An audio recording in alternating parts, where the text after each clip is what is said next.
Paul here from My Perfect Failure, helping you turn your failures into successes and your setbacks into opportunities. So what happens when a job you've worked your entire life for ends unexpectedly, and then life hits you with a devastating health diagnosis? Today we're talking to Kristin Wiser, a former Disney leader who went from building the magic to surviving colon cancer, and then turning a $500 laptop into a thriving media business. Kristin shares the secret to pivoting when your entire life plan is cancelled, how she built a successful business based on her perfect failure, and the defiant mindset she used to overcome a life-threatening illness. Her story is the ultimate blueprint for turning a major setback into your greatest success, which is exactly why this podcast exists. So if you're ready to learn how to master resilience and build a new path after a complete life change, then hit play wherever you get your podcasts. Who knows what Jay-Z, J.K. Rowling, Bill Gates and Oprah Winfrey all have in common? Okay, I will tell you then. They have all overcome failure in one shape or form to go on to gain success in their respective careers. Welcome to My Perfect Failure. Join us as we delve into the world of our perfect failures. We will interview, explore, and discuss how our perfect failures can lead us to success. Join us and tune in.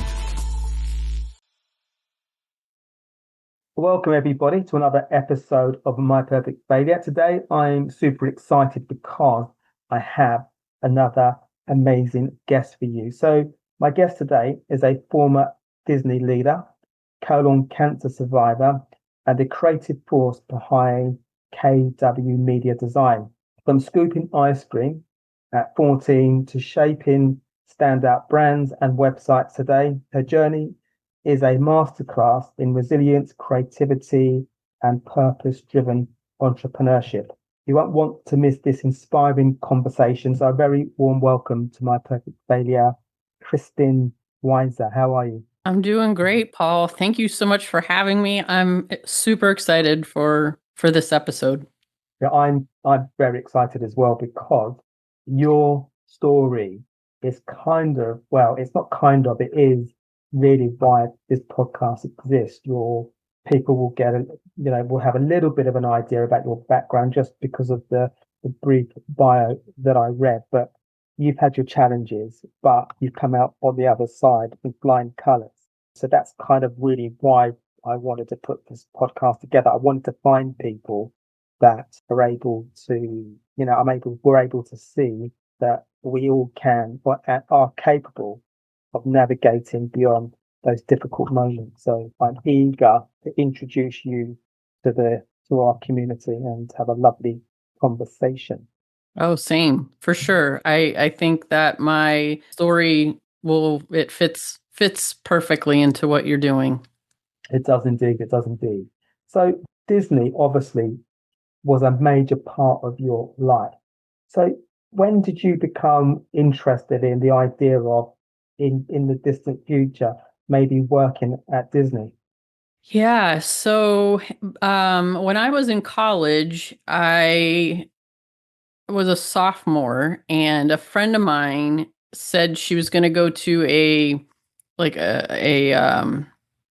presentation about like working there. And by the way, when I was in school, it was in a state very, very far away from Disney, in the state of Ohio. And so she said she was going to go to this presentation. Would I be interested in going and learning about it? And I'm like, sure, that sounds like fun. And so we went and didn't realize it, but that presentation turned into like interviews as well. So it really was a recruiting session that they were doing for college students to come work at Walt Disney World. And I wasn't dressed for it or anything. I just wasn't dressed professionally, let's say, that I would normally do for an interview. And So my interest was piqued during the presentation and through that process. I really felt that based on how I was dressed and I just thought my luck wouldn't be there to end up getting the job, but sure enough, I did.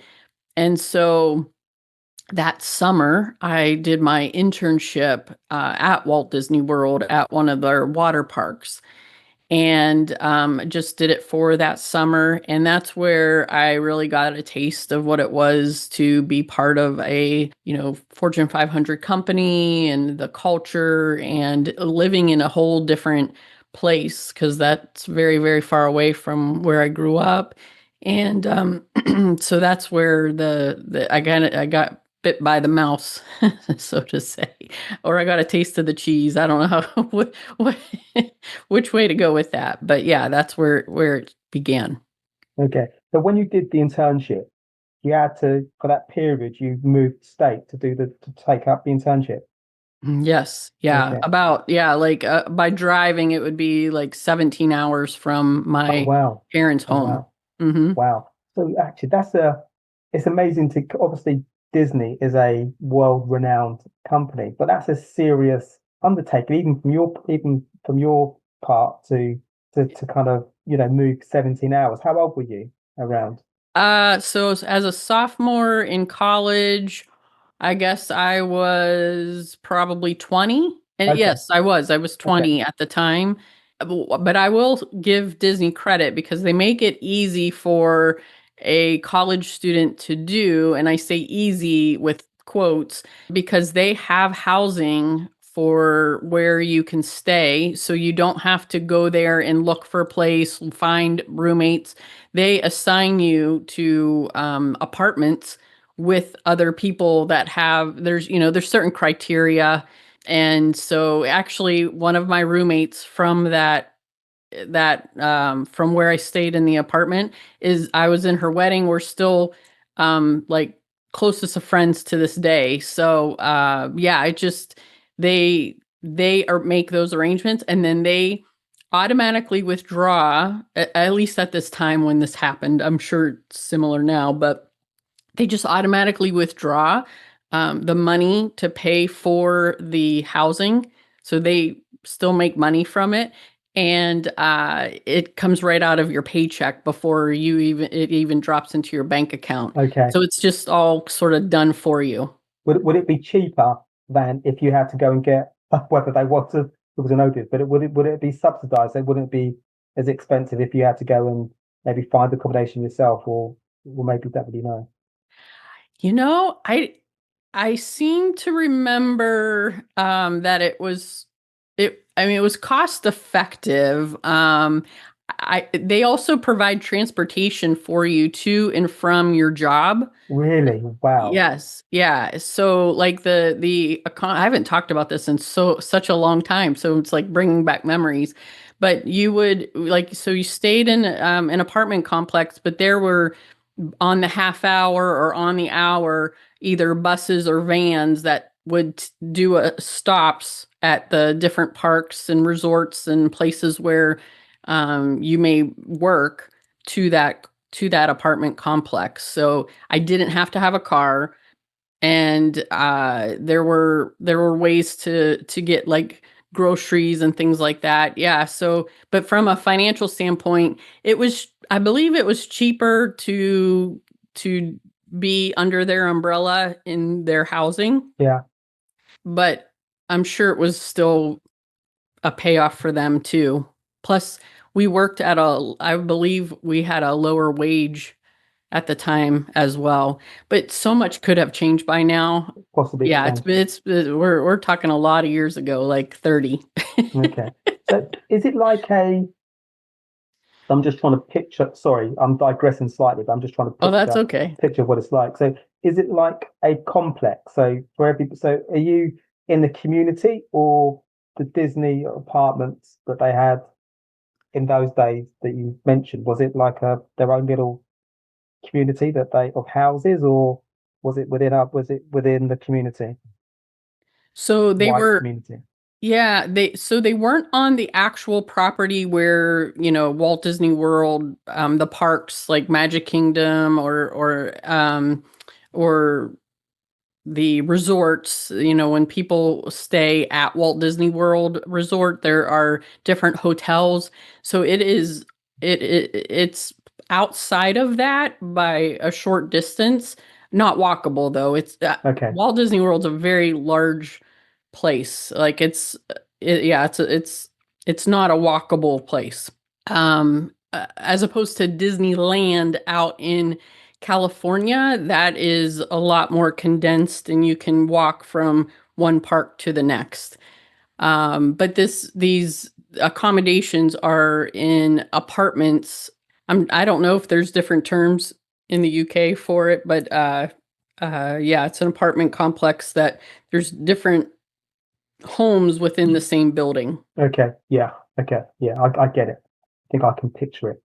So I imagine that setup is great for building a community, Yes. building relationships and community. Oh, for sure. Yeah, I definitely met many different people. This was before social media. This is before smartphones. This is like right on the cusp of like when email was just Yeah. boy, I'm dating myself for sure. But yeah, I just it was because you lived in these different the homes or the buildings, and there was like a common pool and there would be, parties and things that would go on, but everyone was around the same age, like early 20s, because it's actually a program for college students Okay. to come and work. And so, and that program still exists to this day. I think it took a little dip during COVID, but it's very popular. I think it gives, I'm going to say kids, young adults, some great experience, working for a bigger company. And so many of them, uh, end up not going back to where they came from. They want to stay and keep working with the company. So it really paved a way and where I got the itch to want to live there permanently. Okay. So I was listening to another podcast that you were on, and in that particular episode, you talk about you applied for you applied to work at Disney or internship, I forget which, but you didn't initially you weren't accepted, but then you ended up moving to Florida. Oh, right. So Yeah, where are we in the timeline? Is that later on down the timeline or a little bit. okay? Yeah. So So maybe you can give us say an overview of what happened there because I think that's quite interesting. yeah. So because I had that internship and met different people, that same person I mentioned who's one of my closest friends to this day, sh- I I graduated college but moved home with my parents to save money because I knew I wanted to work for Disney. I wanted to go there and start my career there. And so she connected me with somebody who worked at Disney, who connected me with somebody else who worked at Disney. And in July of 2001, I was able to get a phone interview. So I'm in Pittsburgh, Pennsylvania at that time. I do a phone interview with somebody at Walt Disney World, and it was a lovely interview, but I did not get the position. And I did a follow up with them after, and I was told that they didn't they didn't give me the position because I lived in Pennsylvania. Oh, So really? Okay. they didn't want to, because they were starting a class of trainees for this position.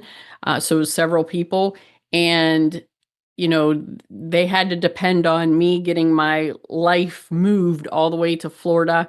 Again, I'm only in my early 20s. It's a very entry level position at that time. And so it's understandable now that I know how things work in corporate, in the corporate world.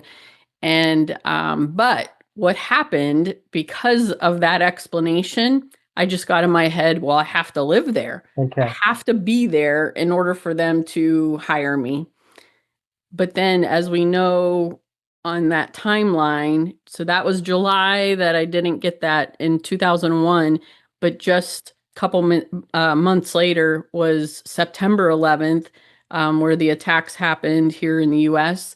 And it took a huge hit on the travel industry. And so Disney ended up doing a hiring freeze.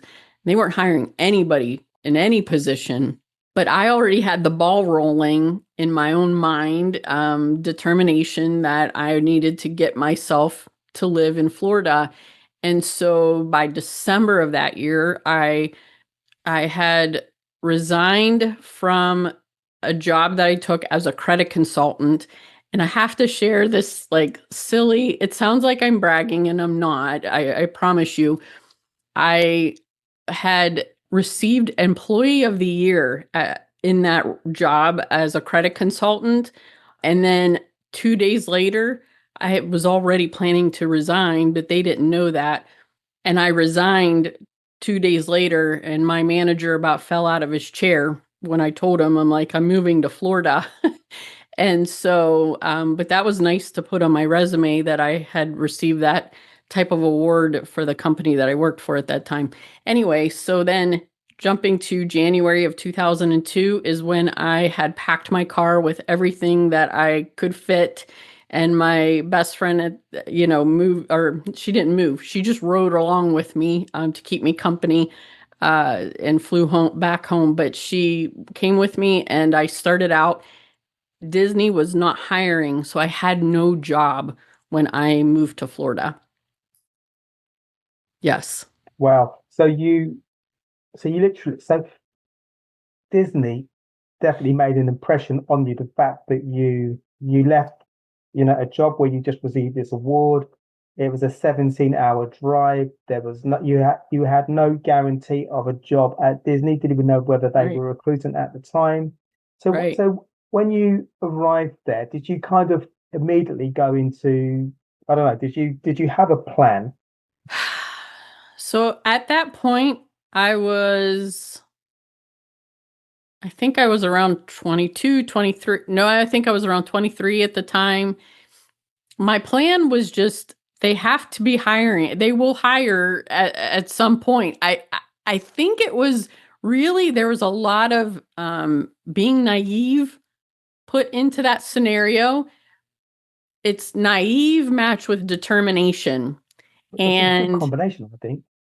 I it's think quite a that's combination. yeah, magical combination because it stops that the that resistance that can sometimes get in the way, or insecurity or doubts.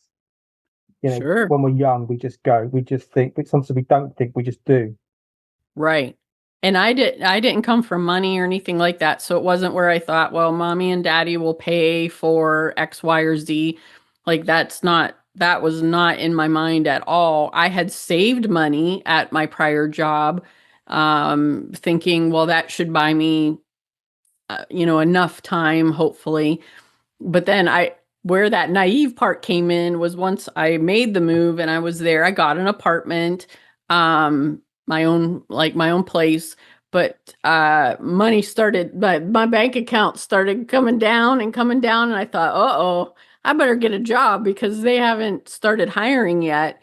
And so fortunately, I found this same it's a franchise company where I was that credit consultant up north where I had, left that prior job. There was a franchise company, and so there was a franchise here in Orlando that had just opened. And so I called them and I'm like, listen, I just did this job, and so they hired me on the spot. And so I worked there until that hiring freeze at Disney was lifted. Okay. And okay, so I love the fact that you just upped and just left. What were your parents saying, or friends? Were they trying to maybe get you to pause, or did you just think, you know what? I want to work for Disney. At some point they will hire. I'm just going to go and see what happens. Yeah. So, it's funny. I don't remember my parents like holding me back from it at all. Like they were very supportive. They were sad when I remember the day I drove away. It was I think it took me an hour or two to stop crying just out of knowing I was going to miss them. But and it makes me choked up thinking about it. But I also told myself that when I was making this move that it didn't have to be forever. Mm. But yeah, I guess my friends and family were all supportive. At least no one told me to my face like that's crazy. I would never do something like that. I don't know, or maybe they just saw something in me that thought I was going to be okay. It's pretty wild to think like I don't know that I'd have the guts. I'm sure of it. I wouldn't have the guts to do that now.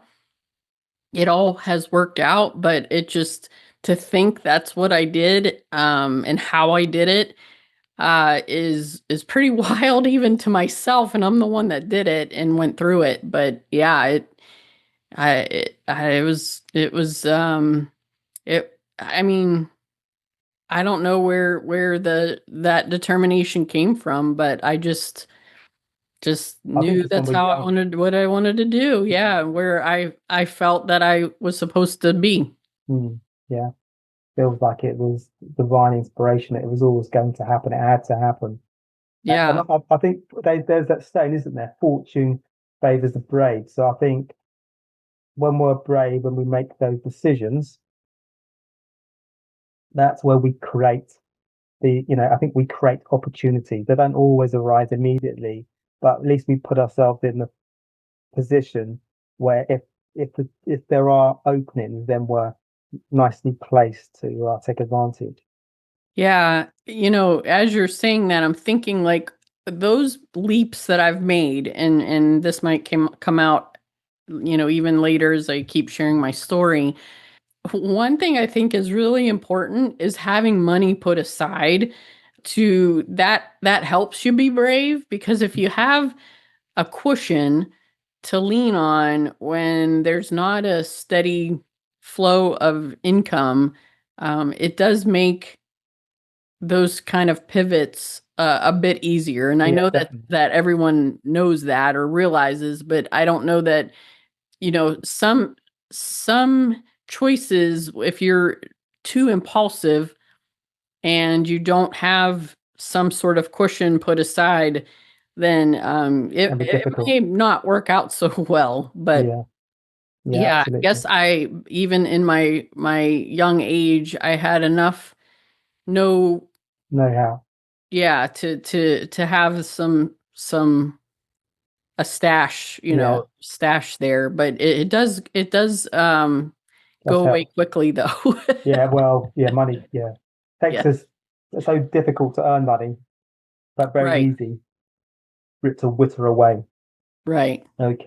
So Disney firmly became a part of your life, and then you got to the point where you'd worked there for a period of time, and you expected to retire there, but that didn't quite go according to plan. Maybe if we can fast forward to what happened and how you found out that maybe you weren't going to retire at Disney. Yeah, I so when I very first started in that so we've left off somewhere in like 2002, okay? And then by July of 2002 is when that hiring freeze was lifted, and I did get that Okay, job that I had applied for back a year prior.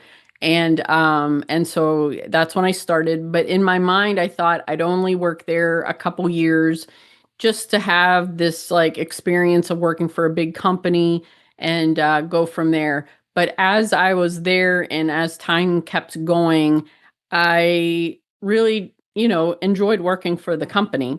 And then 2011, I had interviewed for a promotion, and the recruiter called me, offered me the job. I was going from a sales role into a quality assurance role. And when she offered me the job, which is salary, by the way, when she offered me the job, it was less money than I expected. And it was not commission based or anything like that. Yeah, And because so it's totally different, aren't they? I told her, I don't know if I could take the job. I needed to think about it. And she said, well, keep in mind that with this new job, you'll have better benefits and like medical benefits, or there's like a bigger package of thing, like you get more perks or whatever. Okay. I'm like, well, that doesn't pay my bills. Like I need to make sure I'm making a certain amount of money. Anyway, I decided to take that job on another leap of faith and had a doctor's appointment set up for like 10 or 12 days after I started that new job, still with Disney, right? Go to the doctor, find out I have colon cancer. And don't you know, those medical benefits came into play. Wow. Ended up like really working out for what had happened at that time. And at this point, I'm like 33 years old. Never had, even when I was in the waiting room for the doctor, had no idea. Like I wasn't even concerned. I just knew there might be something wrong, and this is why I'm here. But like never thinking it was something that terrible. So anyway, what's wild is when I had that diagnosis, and she told me right then and right there, you're 33. We're going to get you to 83. Okay, that's and nice to hear. Yeah. And so, because more But they got people, it early. right, early enough, and more people survive from cancer than not. It's just when we hear it, we always think the worst. Yeah, totally. And it was an emotional day, but I knew within a couple days after that, I just knew within me that I was going to be okay. I just knew. Was that an inner knowing? Yes, just knew. And I went through many surgeries, radiation, chemotherapy, like all the standard cancer treatments. And so that'll come into play here shortly as to how that just my mindset of I'm going to be okay. And so back to how did I end up thinking I was going to retire? So going through that really difficult health situation, having those better medical benefits that I had with that job.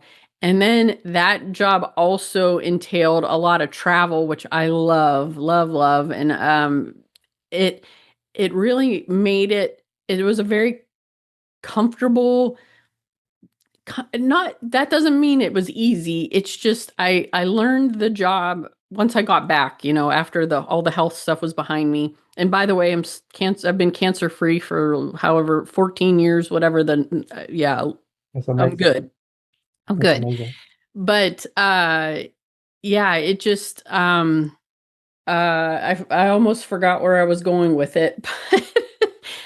So it was a very good, solid job. Yeah. I felt very secure, which is ironic, as you know how things sort of ended up. But I just thought I'm in a secure, good job, and I think I'm going to stick around. Like I think this is something where I will retire. I may not do this exact job for the rest of the time I'm here, but I did feel that I would retire with the company.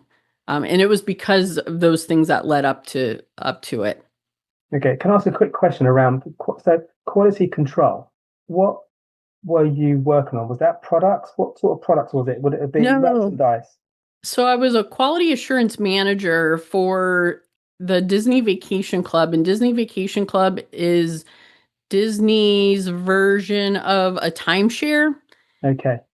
And so once someone purchased the membership, they would see or talk to someone such as myself who would make sure they understood what they were purchasing, what forms they would sign all the forms Okay.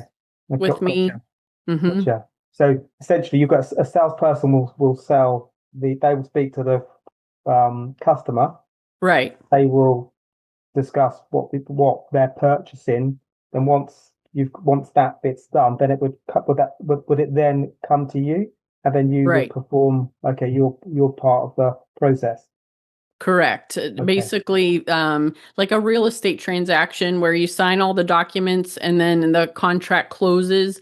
We were that, or I was Okay. in that in between from they put a deposit. We're going to sign all the papers and then we're going to make sure the contract, closes and everything's good. Okay. It's Mhm. amazing when you think about Disney, when you think about the origins of Disney with Walt Disney, and then it became this, I guess it was gigantic when it started, but obviously it morphed into a proper business where there's all these additional areas of, different revenue streams. Oh, yeah. And Disney Vacation Club is a very small portion of the revenue stream that the company has. Yeah, there's so many companies under the Disney umbrella that like there's too many to list. Yeah, I can imagine. Wow, I can imagine. Does it have that? So I've watched documentaries on Walt Disney. I'm digressing slightly, but I've watched documentaries on Walt Disney, and he was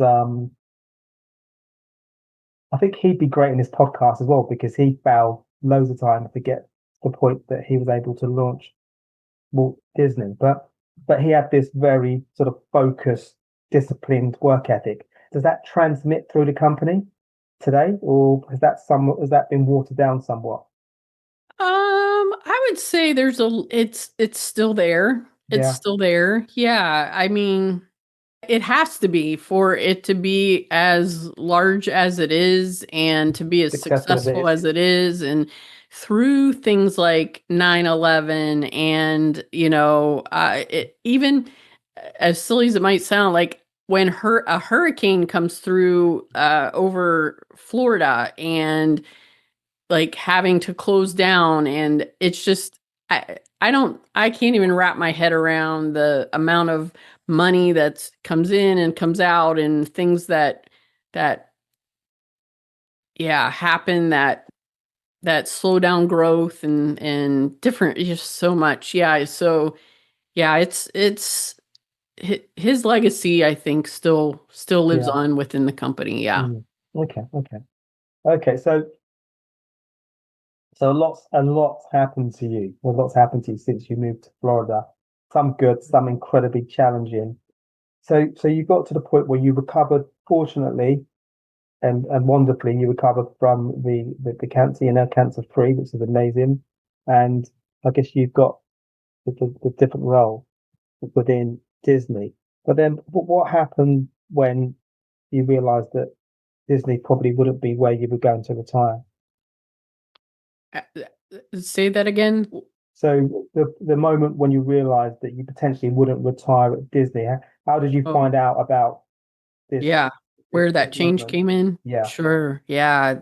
So in 2020, during the when COVID, everything was shutting down, majority of the company was furloughed. And during that time, I had a lot of time to think. I started thinking I'd want to start my own business so that once I went back to work, I would have something fun to do on the side. And Okay. so that furlough then eventually turned into an actual layoff with a severance package and everything. And so I mean, really, that's when I knew I'm like, well, I'm really gonna do this business, and retiring from the company isn't an option. You know, I I have yet to feel I don't know that I would ever feel that I want to go back, not because I didn't like it, I really did. But now I'm in a different mindset with for working for myself. So um yeah, Can I but ask a yeah. question around that? So when eventually furlough became a redundant and you decided to do something independently. Did you never ever think about going and working for a similar type of company to Disney? Not that you can find another Disney, but maybe more of a corporate job where, seemingly there might be more security. Was that ever considered, or did you think, you know what, I actually think I want to do something independent? Yeah, I started putting my ducks in a row to start my own business during that furlough time, and just shortly thereafter finding out I was actually being laid off. And there was a point where I just started thinking of all kinds of different options, like what I could possibly do, but mainly thinking I really wanted it to work out of having my own business and working for myself. But what's interesting is that business that I started isn't what I'm doing right now. Really? Okay. Yeah, that business that I had the idea during that furlough right at the start of COVID was doing I had a mobile airbrush spray tanning business. So that meant I would go to someone's house or like office or whatever and set up like a pop-up thing to spray them so that they had a tan in a healthy way. Okay. And I love the beauty industry. And so it's low cost That's to amazing. I love that get idea. into. I love Yeah. that idea. Yeah. So that was the idea that I came up with to start that business. I got like a certification for it, and um, I bought myself a $500 laptop, like a very, very cheap like laptop just to do appointments and emails and things. And so at that time, because I had the time, I decided to build my own website. Well, that's where things started to take a turn. I launched that business, put that website out there, of course. And then one of my colleagues just asked me to do his website because he started his own business as well. And I did it, and I found myself really enjoying it. I mean, I enjoyed it doing my own, and a lot of learning going on there. And then his, and then just thought, and then he paid me for it, and I thought, wow, someone will pay me to do this. So I started on social media just saying, hey, I do websites too, because remember, I'm just starting this like spray tanning business. So I thought, well, I could do some websites on the side as well. And so I was there for a short time, kind of doing both. And this website thing started to snowball. And the tanning was going really well too. And it really came to a point where I could not mentally, physically do both. And so I thought I would maybe try growing this with hiring some people, and then decided it's going to take me too far away from concentrating on the websites. And I was loving the website work more. I Yeah. mean, simply put. So I decided to close this tanning business. I made money off of it and everything. Like I did well. I did well. But I really was loving the web design, and so I kept with it, and it got to be so much that I now like fast forward to now have a team. I have a couple web designers, some copywriters, graphic design, and so that's where I feel that I'm meant to be. So I don't regret that spray tanning business because it for sure was a stepping stone to getting me where I was supposed to go. Um, because I don't know if I hadn't done my website for that business, who knows, right? How things would have panned out. But it wasn't what I expected. I could tell you that. Like I almost say like I accidentally fell into this business. But yeah, this business chose me. Have you ever read the book E-Myth Revisited? No. Sorry, I think E-Myth, the Myth Revisited. And essentially, it talks about, so, you get this, it's wide, well, I say it's widely. So there is an assumption that will form entrepreneurs. There's an assumption out there. It's definitely an assumption I bought into, but this actually tries to demyth that. So it talks about most entrepreneurs, or a lot of entrepreneurs, start because of a redundancy. They start because maybe they don't get on with their boss. They start because of some different event happens, which makes them think, you know what, I want to do something independently. And you kind of fall into that because you started this, I guess. If you hadn't been made redundant from Walt Disney, do you think you might have been doing what you're doing now? I don't think so. I don't know. Maybe. Yeah, I It's guess you hard to the answer, you say. never know. Yeah. I mean, when I look back, like when I was in that role, that last role at Disney, there were some things that I did like for like a department newsletter and Okay, whatever, and I enjoyed the design of it. And now I look back, I'm like, well, no kidding. you're That's assigned. I have that patience to, perfect what I'm seeing on the screen. And then I also have like a in school I minored in psychology, so there's things from a psychological standpoint when it comes to web design and everything that's a lot of people don't realize that's there, and trying to, you want to pull somebody in emotionally when they land on the site and all those things. So Yeah, absolutely. I'm now like looking back at my life and thinking just how I was meant to be here, and what I'm doing now.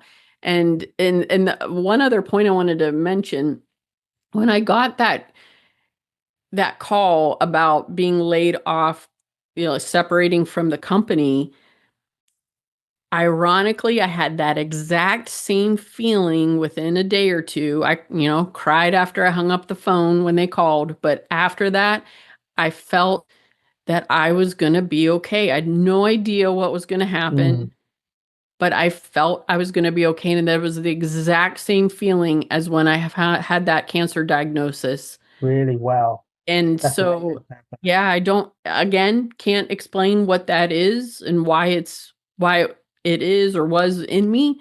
But for sure, like my eyes open and I thought, this is the same feeling, like I'm gonna be fine. Like I don't know. So So you and had that knowing. yes, yeah, I just knew. So when you decided that you were going to do the website and it took off, and obviously you got your friend that said, "Can you do his as well?" Well, Mhm. so were you promoting it on Facebook? Where were you promoting it that it took off so well? So where it really took off, there was a group started during COVID by folks who also were furloughed from Disney, and the group is called Ear for Each Other. I'll play off the word here for each other, Mm, but ear for Mickey, yeah. ear. So Ear for Each Other. And it's a Facebook group, and it has grown to be, I think it's around 285,000 group members. And that consists of people who worked at Disney who have a Oh side wow. hustle or business, but also people who are wanting to be patrons of those businesses. So just anyone can join the group. It's a private group, but it's anyone can join Yeah. it. And that's where my business really started to take off with the web design. And I think because of the digital industry, web designing and whatnot, there's a lack of trust in finding somebody that you don't know or who they are, where they came from, to do that kind of work, because it can a you know cost a bit of money depending on the size of the project. And so trust is important, and I feel that a lot of people trust me who never met me, because of my background working for Disney. Rightfully so, but it is, I think, why things took off as quickly and as much as they did. I mean, I also do good work, but Yeah. I'm just saying why I was approached so much is because I displayed it in that group, and it really did jumpstart my Yeah, business. and trust is important. Trust, not important, it's massive. It's critical. It's Very much critical. so. Very much so. And yeah, and the reality is we all need good websites, regardless of what space we're in. If we're a business, then we definitely need a good website. So, but just in relation to that, so what do you guys do? So it's just in terms of, so people are thinking, well, I actually do need a website, or it may be their husband does, or maybe their daughter does. What does KW Media do? Is it the design? Is it the images? Is it copy? What goes into working with KW Media? Yeah, yeah. So when it comes to websites, we're a bit of a one-stop shop. So we do the copywriting, we'll source the images. If somebody is local and they need a photographer, we have that too. Graphic design, we do branding. Other things that have come about to what we do has been driven by clients saying, "Hey, I need this. Can you do that?" And so we do things like social media management, email marketing as well. And I'm thinking, goodness, those like it all sort of goes hand in hand with growing your business. So we're really in the business to help businesses shine online, just like grow and yeah. So and it's been I never would have guessed, It's been a right? journey. Never would have guessed that it would have evolved into like an agency, really. So you've added lots of layers. So when you went on to, I guess, YouTube to work out how to build websites, and then obviously did a great job with all the additional stuff that you've mentioned, have you learned all that, or have you hired because you know there's a demand? Because I'm going on your website, you see you've got a lovely team there as well. So you've obviously got lots of wonderful skill sets within the business to do all the various jobs that your clients, will ask you for. Yeah, so it's both. Like there's things about it that I've learned for, understanding it, pricing it properly and everything.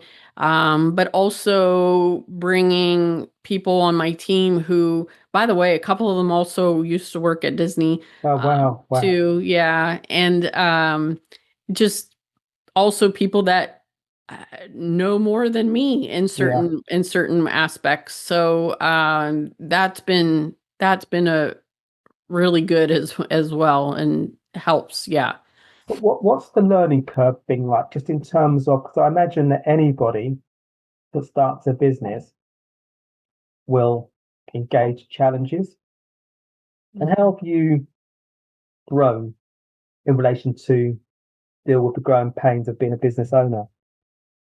So I'm not sure if I understand your question. What are you asking me? Yeah, so I guess what I'm assuming that every business owner will experience difficult moment challenges because they're a Oh, business owner. So yeah. I'm just wondering how you've developed as a business owner and how you've grown in being able to navigate the growing pains that it comes with being a business owner. Yeah, that goes back to that, I guess, resiliency, determination that, as we look back at my story is already there. Mm, Because I'll tell you, even though I've been successful thus far in this particular business, there's still difficulties that come along with it. I love it so much that it doesn't feel like work, that's but amazing. That's the Holy Grail. yeah, That's the Holy Grail. it really is. But that does not mean that I don't have days where I want to like pull my hair out or feel stressed.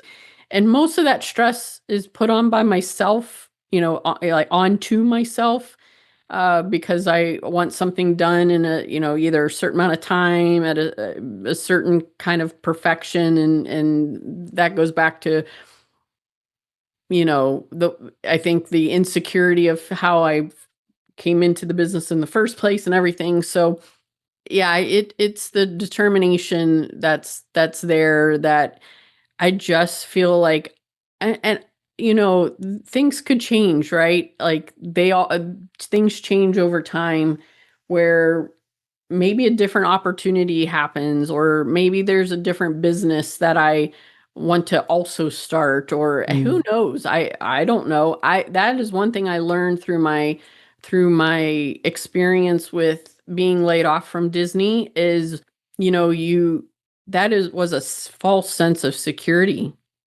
working Yeah, there. yeah. But I think working for any company today can be a false sense of security because things happen. Even when we have our own business. So I was watching, I'll finish what I was going to say, then I go on to say this bit. But yeah, even if we have our own business, then we have to make sure that we're in a growing market, because obviously if we're in a market where there's no growth, then potentially we might need to think about, if that is impacted for whatever reason, then obviously we can be compromised because of that. Your business is a great business because everybody, it's like cars. It's like everyone's going to need a car. Everybody is going to need a fridge in their kitchen. Everybody's going to need a website for their business. But I watched the podcast yesterday with Ali Abdal, who's a big podcaster in the UK, and he had somebody on his podcast that I watched who started his business. He worked for a consultancy, and basically I don't really think he liked the job, and then he wanted to think, you know what, I want to do something independently when he left the consultancy after 5 years and started his own business. But what he did, he went through a framework to work out what business he ultimately would go into. I can't remember the exact framework, but there were four questions that had to be satisfied. So four questions. One, I can't remember all the questions, but one was, what is the problem? So you have to identify a significant problem. And the other one was that I can remember was one that I've just mentioned.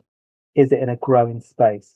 Is there growth in the Mm, market? Because if there's no growth, then there's a ceiling. He only wants to work on ideas where there is a bit where the ceiling is big. yes.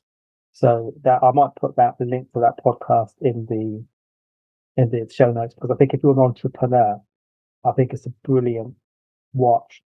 I think Yeah, I'd love to see it myself. I'll send it to you after. I'll send it to you after. But Yeah. it's a brilliant listen and watch, because you just learn so much about how to come up with ideas, and also what it talks about is that a lot of the ideas because sometimes people are waiting for those big shiny ideas that sparkle, and they're just saying that a lot of those ideas generally don't go anywhere. A lot of the ideas that ultimately become successful will be ideas where maybe it's been done before, maybe the people are doing it, but maybe you have your own spin on how you can do it a little bit different than maybe how Right. other people in the market are doing it. There's a book called Blue Ocean Strategy, which talks about maybe doing things a little bit differently, putting your own spin on things. And that's what this talks about on this particular episode with Ali Abdal, which I will put in the show notes for people that are interested. They will definitely learn a lot. This episode is wonderful. So you've got two wonderful podcast episodes to listen to. We're getting towards the end now. So I wanted to ask you where people can contact you if they're interested in websites, and maybe they want to have a discussion with you, or maybe one of your team members. Yeah, the best place would be, my website is kwmediadesign.com. Whether you or one of your listeners or any of your listeners need a website or branding or logo or graphic design, or they might just be in a space of they are wanting to start a new business and just want to talk to me as a fellow entrepreneur, and I'm open to that type of chat as well. So just going to my website, there's a contact form on there. You can reach out. I'm on socials as well, but frankly, I don't I don't put much time into my social media, but like sending me a DM is fine. Any of that. But my Okay. website, kwmediadesign.com, is probably the best place to learn more. Okay, lovely. Okay. Well, I'll get that link from you, all your links, and I'll put those in the show notes. So it'd be super easy for people to get to contact you. So penultimate question. So this is maybe more of an advice question. So if there's somebody out there that's struggling at the moment that maybe has experienced a setback, maybe Mm. they've been made redundant, or maybe it's just something's happened.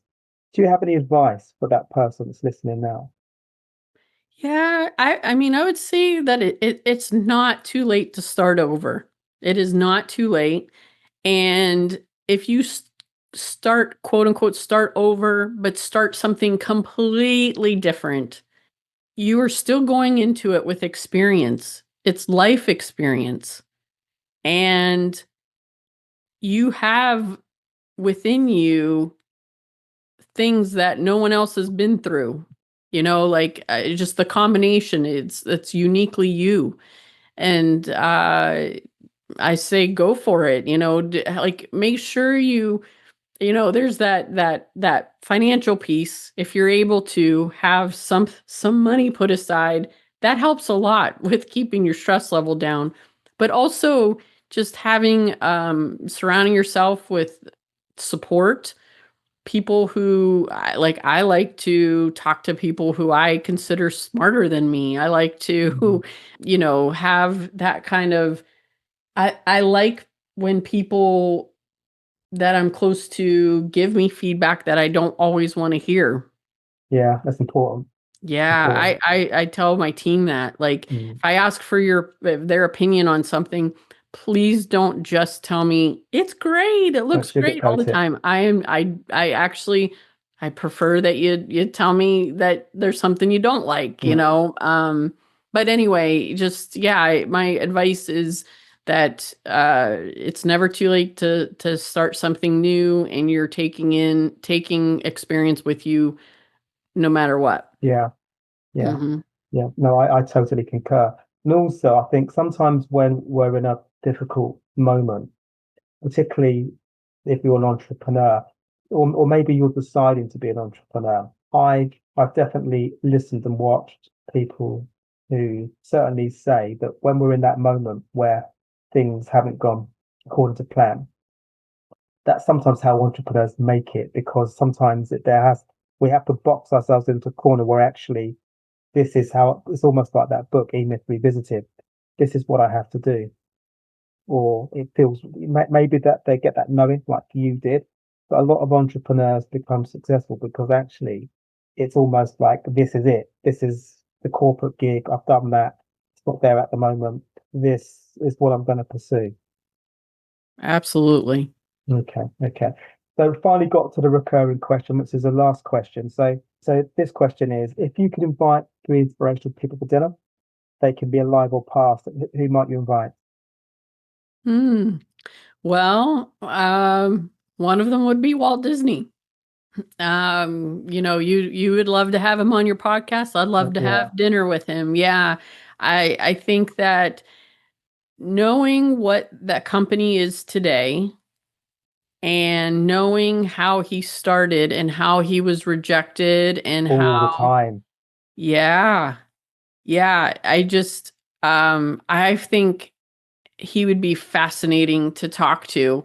I just to see what his quirks are and his or were, and what his personality and everything. Just sometimes I think that he's made out to be one thing because for whatever reason, and perhaps he's actually different, in how he was. And so yeah, that I think it'd be really cool to Mm. sit down and No, he'd have a be chat with fascinating. him. You know what? He'd be up there for me. I hadn't thought about him before, bizarrely, and he'd be up there for me because he had to overcome any Yes. number of different challenges. So, and you think about the millions and millions and millions and millions of people that have enjoyed visiting Disneyland or just watching some of the amazing films and animations that have been made over the years. Mm-hmm. Oh, yeah. Yeah, absolutely. Another person I think would be really fascinating would be Lucille Ball. She, I think, was a trailblazer in her time. Like, she started a production company when women weren't even in the boardroom. She just given and she's funny, just witty, and I think she would be just really fun and inspiring to have a conversation with for sure. So Lucille Ball, remind me. So the name rings a bell, but I'm struggling to connect where Okay. she's from, what she's done. Yeah, so she was a very famous actress here in the U.S. And she had a show called I Love Lucy. Okay, yeah, yeah. I'm Uh-huh. aware of I'm aware of the show. That's certainly the name.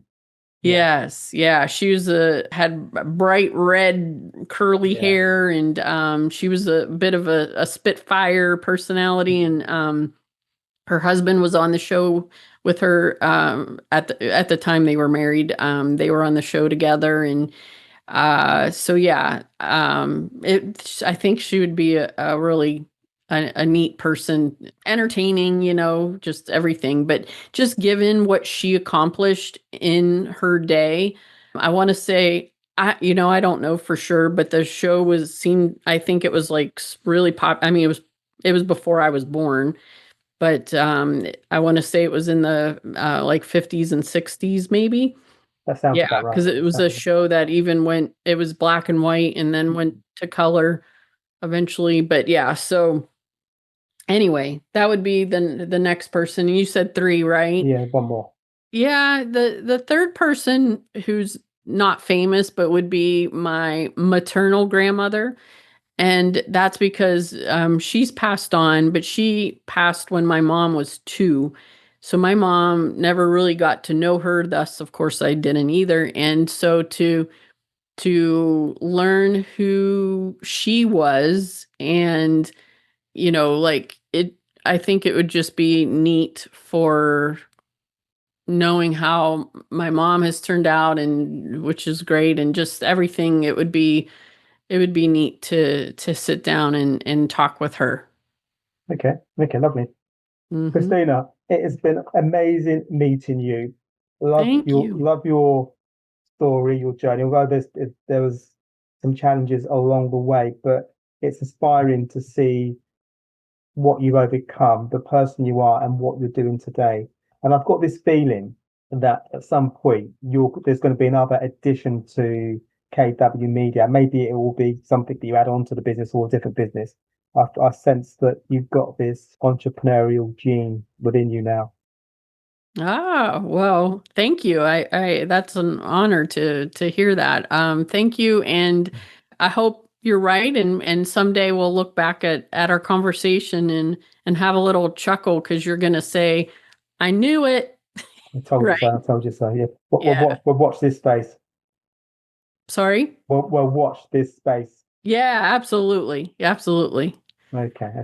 Well, thank you for your time today. Thank you for having me. You're welcome. You're welcome. And thank you, everybody, for tuning into this episode of My Perfect Failure.